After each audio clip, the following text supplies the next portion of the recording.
Anime fans அனைவருக்கும் வணக்கம். So இன்றைக்கி நம்ம 10,000 வேர்ல்ட் எபிசோட் 94 and 95 தான் பார்க்க போகிறோம். போன எபிசோட் எங்கே முடிஞ்சிருக்கோம் அப்படின்னா, அந்த பீஸ்ட் டைட் அப்படிங்கிறது நடந்துகிட்டு இருக்குன்னு சொல்லிட்டு நம்ம ஹீரோ கூப்பிட்டு போயிருப்பாங்க இல்லையா, அங்கே தான் முடிஞ்சிருக்கோம். ஸோ இந்த ஒரு டிராகன் சிட்டியில் ஏகப்பட்ட பீஸ்ட் வந்து பார்த்தீங்கன்னா இவங்களை வந்து அட்டாக் பண்ணிக்கிட்டு இருக்கு. இங்கே யார் தெரியுமா சண்டை போட்டுட்ருக்காங்க? ஷியன்யூன்னு சொல்லிட்டு ஒரு பொண்ணு இருந்தா இல்லையா, அதாவது நம்ம ஹீரோ மேலே பயங்கரமாக பழி போட்டால, அவங்களோட பிரதர் வந்து மயக்கத்தில் இருக்கான், அதுக்கு காரணம் இவன் தான் சொல்லிட்டு பழி போட்டால, அவள் தான் சண்டை போட்டுட்ருக்கா. இப்போ அந்த இடத்துல அவள் கூட இன்னொரு பொண்ணு இருக்கா. அவள் என்ன சொல்கிறான்னா, நம்ம வந்து ரொம்ப வீக்காக இருக்கோம், இதுக்கு மேலே நம்மளால் சண்டை போட முடியாது, நம்ம உள்ளே போயிடலாம் அப்படிங்கிறா. இவன் என்ன சொல்கிறான், நான் ஆல்ரெடி மெசேஜ் அப்படிங்கிறத அனுப்பிச்சிட்டேன், கண்டிப்பாக வந்து ஸ்ட்ராங்கான பீப்புள் சீக்கிரம் வந்துடுவாங்க, நீ கவலைப்படாத அப்படின்னு சொல்லிட்டு அந்த ஒரு பீஸ்ட் கிட்ட கண்டினியூஸாக சண்டை அப்படிங்கிறத போட்டுட்டே இருக்காங்க. இப்போ என்ன நடக்குது, இந்த பீஸ்ட் வந்து பார்த்தீங்கன்னா ஏகப்பட்டது வர ஆரம்பிச்சிடுச்சு. இவங்களால வந்து அந்த அளவுக்கு சமாளிக்க முடியல. அடடா என்னடா பண்ணுறது தெரியலையேன்னு சொல்லிட்டு முழிக்கிறாங்க. அந்த டைமில் ஒருத்தன் என்ன பண்ணுறான், அங்கே ஒரு ரெஸ்ட்ரிக்ஷன் மாதிரி போட்டிருப்பாங்க, அதை ஓப்பன் பண்ணுடா அப்படிங்கிறான். ஏன்னா அவங்களுடைய ஆள் தான் உள்ளே இருக்கிறது. அவன் ஓப்பன் பண்ண உடனே இவங்க எல்லாருமே சிட்டிக்குள்ளே போயிடுறாங்கப்பா. இப்போ இவன் என்ன சொல்கிறான்னா, அந்த ஒரு பொண்ணு இருக்கா இல்லையா ஷியன்யூ சொல்கிறா, நீ வந்து உள்ளுக்குள்ளே போ, நான் வந்து வந்துடுறேன், பின்னாடியே வந்துடுறேன் அப்படிங்கிறா. ஓகேன்னு சொல்லிட்டு அந்த ஒரு பொண்ணுமே உள்ளுக்குள்ளே போயிடுறா. போயிட்டு அவன் என்ன சொல்கிறான் மற்றவங்க கிட்ட, இந்த மாதிரி என் சீனியர் அங்கே சண்டை போட்டுருக்காங்களே, போய் ஹெல்ப் பண்ணுங்க அப்படிங்கிறா. ஆனால் இவனுங்களுக்கு வந்து பார்த்தீங்கன்னா ஹெல்ப் பண்ணுற அந்த ஒரு எண்ணம்லாம் கிடையாது. ஆக்சுவலாக இவனுங்களே பாதி பேர் பயந்து போய் தான் இருக்கானுங்க. எப்படா வந்து அந்த ஒரு இதுவை மூடலாம் அப்படின்னு சொல்லிட்டு பார்த்துட்டு இருக்கானுங்க. அந்த ஒரு பொண்ணுமே வெளியில் சண்டை போட்டுட்டே இருக்காத ஒழிய உள்ளுக்குள்ளே வர மாட்டேங்கிறா. இவனுங்களும் பார்த்துட்டு இருக்கானுங்க, ஐயோ அந்த ஒரு பீஸ்ட் உள்ளுக்குள்ளே வந்துட போகுது அப்படின்னு சொல்லிட்டு இந்த ஒரு கேட்டை கம்ப்ளீட்டாக மூடுவாங்களா. இப்போது அவளால் உள்ளுக்குள்ளே வர முடியாது. இப்போ உள்ளே இருக்க இந்த பொண்ணு வந்து பார்த்தீங்கன்னா கேட்க ஆரம்பிக்கிறா, ஏங்க மூடினீங்க, இந்த மாதிரி அவள் உள்ளுக்குள்ளே வரணும்ல, கேட்டை திறங்க அப்படின்னு சொல்லும்போது, இல்லைம்மா அதெல்லாம் முடியாது அப்படிங்கிறானுங்க. ஏன்னா உள்ளுக்குள்ளே மக்கள் ஏகப்பட்ட பேர் இருக்காங்க. இப்போ பீஸ்ட் எல்லாம் உள்ளுக்குள்ளே வந்துடுச்சுன்னா இங்கே இருக்க மக்கள் எல்லாம் தின்றாதா, மக்களை நான் பாதுகாக்கணும்ல அப்படின்னு சொல்லிக்கிட்டு இருக்கான். இப்போ வெளியில் அவள் வந்து பார்த்தீங்கன்னா தனியாக சண்டை போட்டுட்ருக்கா. அங்கே இன்னொரு 3-4 பேர் இருக்காங்க. ஆனால் அவங்க எல்லாம் பார்த்தீங்கன்னா ஆல்ரெடி கீழே விழுந்து கிடக்குறானுங்க. இவன் மட்டும் தான் சண்டை போட்டுட்ருக்கா ஆக்டிவாக. இவன் உடம்புலையுமே வந்து 70% ஆஃப் த எனர்ஜி ஆல்மோஸ்ட் காலி ஆயிடுச்சு.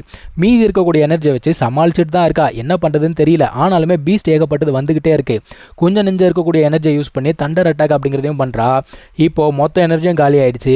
அவ்வளோதானா, நம்ம சோழி இன்னைக்கு முடிஞ்சு போச்சா, நம்ம கதை அவ்வளோதானான்னு சொல்லிட்டு அப்படியே கீழே விழுந்துக்கிட்டே இருக்கும்போது திடீர்னு வந்து பார்த்தீங்கன்னா அந்த இடத்துல ஒரு விண்ட் அட்டாக் அப்படிங்கிறது வருது.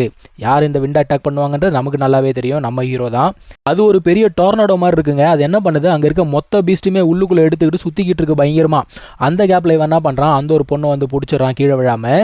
இவனுங்கெல்லாம் பார்க்குறானுங்க, என்னடா அட்டாக் இது, ஒரே அட்டாக்ல இவ்வளோ பீஸ்ட் அவன் டிஃபீட் பண்ணிட்டானே அப்படின்னு சொல்லிட்டு பார்க்குறாங்க. இப்போ இந்த விண்டையே வந்து பார்த்தீங்கன்னா ஒரு ஸ்வாடாக யூஸ் பண்ணணும் அப்படின்னா எந்த அளவுக்கு அண்டர்ஸ்டாண்டிங் இருந்திருக்கணும் அவனுக்கு. இதை வந்து இந்த பொண்ணு இப்போ தான் யோசிக்கிறா, உண்மையாகவே இவன் ஜீனியஸ் தானோ அப்படின்னு சொல்லிட்டு இவன் யோசிக்க ஆரம்பிக்கிறா. இப்போ என்ன சொல்கிறா, எப்பா என்னை கொஞ்சம் கீழே இறக்கி விடுப்பா அப்படின்னு சொல்கிறா. அவனை வந்து இறக்கி விட்டுறான். உள்ளுக்குள்ளே இருக்கிறவங்களுக்கு என்ன கேள்வினா, யாரா இந்த சின்ன பையன் இவ்வளோ சின்ன வயசுலேயே இவ்வளோ ஸ்ட்ராங்காக இருக்கானே அப்படின்னு சொல்லிட்டு யோசிச்சுட்டு இருக்கானுங்க. வெளியில் இருக்க 2 பேர் என்ன யோசிக்கிறாங்கன்னா, எப்பா டேய் நீ மட்டுமே பேர் வாங்கிட்டு போகாத, இரு நாங்களும் கொஞ்சம் பேர் வாங்கணும்னு சொல்லிட்டு அவனுங்களை என்ன பண்ணுறானுங்க, அங்கே இருக்க பீஸ்ட் எல்லாத்தையுமே பயங்கரமாக அடிக்க ஆரம்பிக்கிறானுங்க. அந்த டைமில் நம்ம ஷாவுத்தியன் இருக்க பாருங்க பேர்டு, அதுவுமே நானும் சண்டை போடுறேன் அப்படின்னு சொல்லிட்டு வெளியில் வந்து எல்லாத்தையுமே துவம்சம் பண்ணுதுப்பா. ஒரு வழியாக அந்த பீஸ்ட் எல்லாத்தையும் அடிக்க ஆரம்பிச்சிட்டாங்க. அதான் இவனுங்க கேட்குறானுங்க, நீ எதுக்கு இந்த மாதிரி தனியாக நின்று சண்டை போட்டுட்ருக்க, இதெல்லாம் ரொம்ப ரெக்லஸாக இருக்குது, ஏன் இந்த மாதிரி பண்ணிட்டு இருக்க அப்படின்னு கேட்குறானுங்க. ஆனால் இந்த ஷியன்யூ வந்து பார்த்தீங்கன்னா ஒரு வார்த்தை கூட அந்த ஒரு டிராகன் சிட்டி பீப்புள் மேலே தப்பு சொல்லவே இல்லைங்க. இப்போ உள்ளுக்குள்ளே இருக்க அந்த பொண்ணுமே வந்து பார்த்தீங்கன்னா ரெஸ்ட்ரிக்ஷனை ஓப்பன் பண்ணுங்கடா அப்படின்னு சொல்லிட்டு கத்திக்கிட்டு இருக்கா. அப்போ அவன் பார்க்குறான், சரிடா ஓப்பன் பண்ணுங்க, போய் எல்லாம் டிமானிக் பீஸ்ட் கூட சண்டை போடுங்க அப்படின்னு உடனே இப்போ தான் வந்து எல்லாத்தையும் ஓப்பன் பண்ணிட்டு வீரமாக வெளியில் வந்து சண்டை அப்படிங்கிறத போட ஆரம்பிக்கிறாங்க. அந்த பொண்ணு வேகமாக வந்து இந்த பொண்ணை கட்டி பிடிச்சி அழ ஆரம்பிச்சிருவாளா. அவனா சொல்கிறா, நான் உன்னை பார்க்காம போயிடணும்னு சொல்லிட்டு பயந்துட்டேன் அப்படிங்கிறா. இல்லைம்மா ஒன்றும் பிரச்சனை கிடையாது, அதான் எல்லாம் சரியாயிடுச்சுல அப்படின்னு சொல்கிறாங்க. அந்த டைமில் தான் இவனுங்க கேட்குறானுங்க, என்ன பிரச்சனை அப்படின்னு கேட்டால் அவனுங்க வந்து இவளை வெளியில் விட்டுட்டு கேட்டை மூடிட்டாங்க அப்படின்னு சொல்லிட்டு அந்த பொண்ணு சொல்கிறா. இவனுங்களுக்கு பயங்கர கோவம் வந்துச்சு, இவனுங்களுக்கு போய் நம்ம உதவி செய்ய வந்தோமே அப்படின்னு சொல்லிட்டு கத்த ஆரம்பிக்கிறானுங்க. அந்த பொண்ணு என்ன சொல்கிறான்னா, அதெல்லாம் பேசிகிட்டு இருக்காதீங்க, இது வந்து என்னோட டெசிஷன் தான், அவங்கள தப்பு சொல்லி ஒன்றும் ஆக போகிறதில்ல அப்படின்னு சொல்லிட்டு இருக்கா. ஓகேன்னு சொல்லிட்டு இப்போ என்ன நடக்குதுன்னா, அங்கே இருக்க பீஸ்ட் எல்லாத்தையும் கிளியர் பண்ணியாச்சு, பீஸ்ட் எல்லாமே ஓடி போயிடுச்சு. ஒருத்த வந்து என்ன சொல்கிறான், தேங்க்யூ அப்படின்னு சொல்கிறான். அதாவது வாங்க சிட்டிக்குள்ளே போகலாம் அப்படின்னு சொல்லிட்டு கூப்பிட்றான். ஆனால் அங்கே இருக்கவங்களாம் வந்து பார்த்தீங்கன்னா கொஞ்சம் வியர்டாக ரியாக்ஷன் கொடுக்குறாங்க.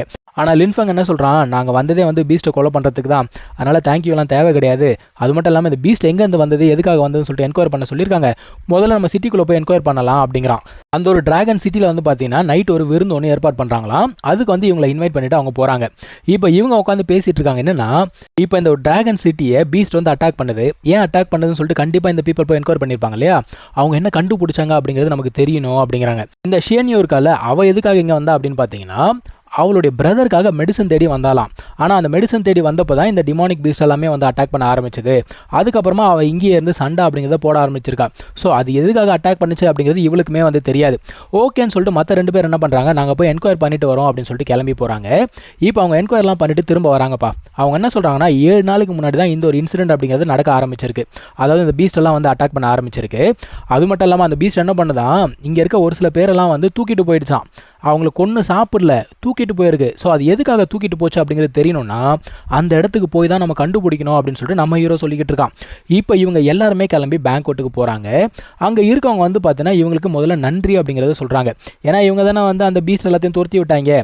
ஆனாலுமே பார்த்தீங்கன்னா அந்த பொண்ணுக்கு இன்னும் கோவமே போலங்க. அவனா சொல்கிறா, சீனியர் வெளில இருக்காங்கன்னு தெரிஞ்சுமே இவனுங்க கேட்டை மூட்டானுங்க, இவனுங்களுக்காக நான் வந்து ஹெல்ப் பண்ணணுமா அப்படின்னு சொல்லிட்டு அவள் பயங்கர கோவத்தில் இருக்கா. அந்த டைமில் அவர் என்ன சொல்கிறாருன்னா, இந்த மக்கள் இருக்காங்களே அவங்க சார்பாக நாங்கள் வந்து உங்களுக்கு நன்றி அப்படிங்கிறத சொல்லிக்கிறோம் அப்படின்ற மாதிரி சொல்லிக்கிட்டு இருக்காங்க. இப்போ அங்கே இருக்கவன் என்ன சொல்கிறான்னா, இந்த ஒரு சிட்டியில் வந்து ஒரு ஜீனி இருந்துச்சான். ஜீனின்னு அவன் எதை சொல்கிறான்றது தெரியல. அந்த ஒரு ஜீனியை வந்து பார்த்தீங்கன்னா பீஸ்ட் வந்து தூக்கிட்டு போயிடுச்சான். ஸோ நீ வந்து அதை காப்பாற்றி கொடு அப்படிங்கிறாங்க. இவனும் அப்படியே பார்க்குறான், ரெஸ்கியூ பண்ணணுமா அப்படிங்கிற மாதிரி கேட்குறான். அங்கே தான் வந்து இந்த ஒரு எபிசோட் முடியுதுங்க. நம்ம அடுத்த எபிசோடில் கண்டினியூ பண்ணலாம். தேங்க்யூ ஸோ மச் ஃபார் வாட்சிங். Take care. Bye.